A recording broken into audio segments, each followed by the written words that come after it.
Assam police has arrested the owner of Dhaba Line Hotel in Bongaigaon district for putting up posters of pro-Khalistan leaders and proscribed Khalistan flag. The roadside dhaba owned by one Gurmukh Singh had put up a hoarding of Sikh radical Jarnail Singh, which also had a poster of controversial rapper Sindhu Moosewala and a proscribed flag of Khalistan. Sources said members of youth wing of BJP reported the matter to police, after which police acted. Police said they arrested dhaba owner Gurmukh Singh, hails from Tarn Taran district of Punjab, who was in Assam for years.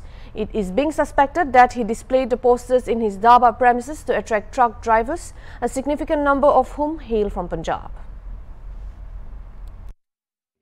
अभी उग्रवादी खत्म होने वाला है, सब खत्म हो गया।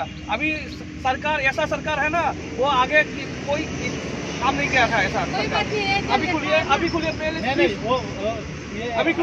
अभी खुलिए प्लीज, कुछ हम बोल रहे हैं, प्लीज हमको अभी खुलिए। आप आइए, बिजनेस कीजिए, हमको सपोर्ट है, वेलकम। बिजनेस कीजिए, वेलकम, लेकिन खालिस्तानी वाला सपोर्ट नहीं होगा।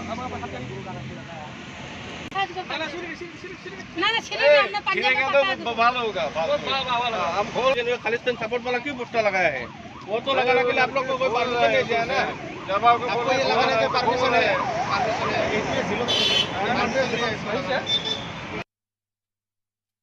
एक्चुअली আমি কিছুমান সোশ্যাল মিডিয়াত দেখা পাইছোঁ এই গৰাইমাৰী ৰোডত কিছুমান পাঞ্জাবী ধাবাত এওঁৰ ফটো লগোৱা।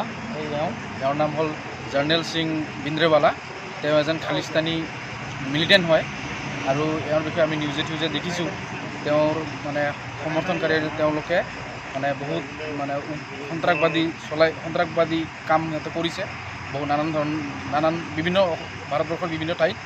সো এই খালিস্তানী যোনটো মানে সিহঁতৰ চিন্তাধাৰা, এই চিন্তাধাৰাটো আমি অসমত বিস্তাৰ হ'ব নিদিওঁ আৰু তেওঁৰ যিমানবোৰ এই বেনাৰ লগোৱা আছে এইবিলাক আমি আঁতৰাই দিব দিছোঁ। আৰু এই ক্ষেত্ৰত আৰক্ষী কিবা অৱগত কৰিছে নেকি? না, আমি আৰক্ষীক অৱগত কৰিছোঁ।